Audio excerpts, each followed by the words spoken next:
বিধানসভাৰ নিৰ্বাচন আসন্ন পশ্চিমবংগৰ পৰা বিধানসভাৰ নিৰ্বাচন আসন্ন আনখন ৰাজ্য অসমলৈ প্ৰধানমন্ত্ৰী নৰেন্দ্ৰ মোদীয়ে মুকলি কৰিলে দেশৰ প্ৰথমখন sleeper class Vande Bharat express.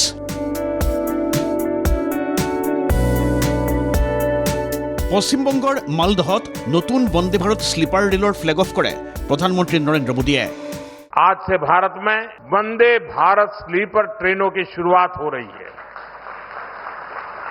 ये नई वंदे भारत स्लीपर ट्रेन देशवासियों के लंबे सफर को और आरामदायक बनाएगी, शानदार बनाएगी, यादगार बनाएगी। বিদেশৰ উন্নত আধুনিক আৰামদায়ক ৰেল যাত্ৰাৰে মোদীয়ে তুলনা কৰে বন্দে ভাৰত স্লিপাৰ ৰেলে ভাৰতীয় ৰেল যাত্ৰীসকলৰ বাবে কঢ়িয়াই অনা সা সুবিধাৰ।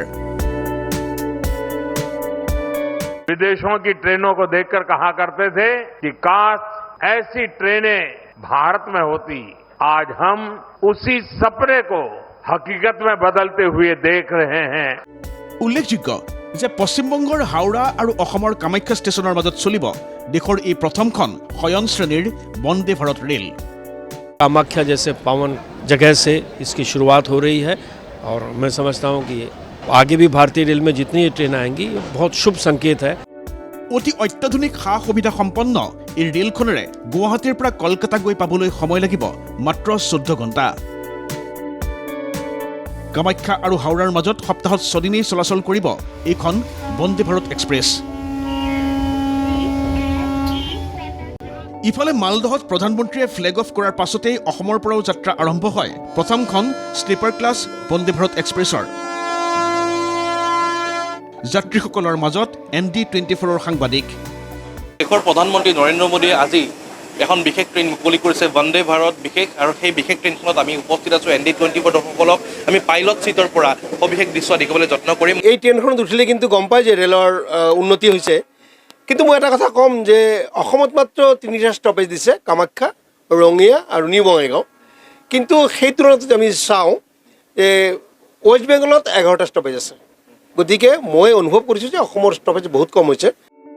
প্ৰধানমন্ত্ৰীয়ে মালদহত ফ্লেগ অফ কৰাৰ সময়ত কামাখ্যা ষ্টেচনত উপস্থিত আছিল ৰাজ্যপাল লক্ষ্মণ প্ৰসাদ আচাৰ্য, মুখ্যমন্ত্ৰী হিমন্ত বিশ্ব শৰ্মা, কেন্দ্ৰীয় মন্ত্ৰী পবিত্ৰ মাৰ্ঘেৰিটাৰ লগতে কেইবাগৰাকী সাংসদ বিধায়ক।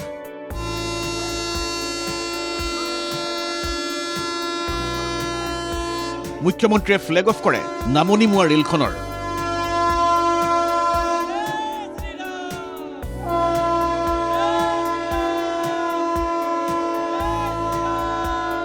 নিজ ভাষণ প্ৰসংগত প্ৰধানমন্ত্ৰী আৰু কেন্দ্ৰীয় ৰেল মন্ত্ৰীৰ প্ৰতি কৃতজ্ঞতা প্ৰকাশ মুখ্যমন্ত্ৰী ডক্টৰ শৰ্মাৰ।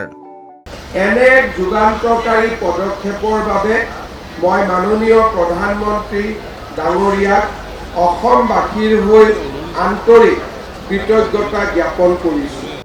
ঠিক একেদৰেই অসম তথা ভাৰতবৰ্ষৰ বাবে ৰেল পৰিবহণ সেৱা খণ্ডত অতিকে গুৰুত্বপূৰ্ণ হৈ উঠা এই বিশেষ ক্ষণত ৰঙিয়া ষ্টেচনত ৰোৱাৰ পাছত নামনি মোৱা ৰেলখনৰ পুনৰ ফ্লেগ অফ কৰে দৰং মঙলদৈ সংসদীয় সমষ্টিৰ সাংসদ তথা ৰাজ্যিক বিজেপিৰ সভাপতি দিলীপ শইকীয়াই।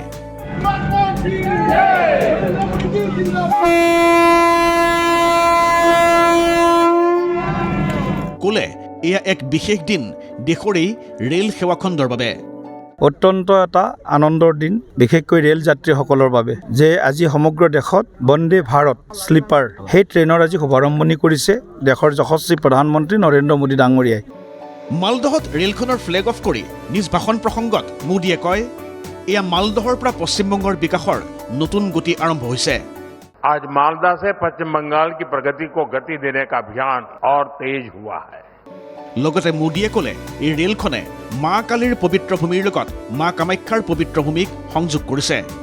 देश की ये पहली वंदे भारत स्लीपर ट्रेन मां काली की धरती को मां कामाख्या की भूमि इसको जोड़ रही है। উল্লেখযোগ্য যে সম্পূৰ্ণৰূপে বাতানুকূল এইখন বন্দে ভাৰত স্লিপাৰ ৰেল।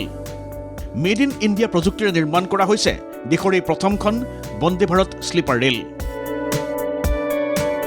ৰঙিয়াৰ পৰা অংকুৰ কলিতা, কামাখ্যাৰ পৰা ভিডিঅ' জাৰ্নেলিষ্ট নৱজ্যোতি ডেকাৰ সৈতে হিৰুল হকৰ সহযোগত নিউজ ডেস্ক ND24।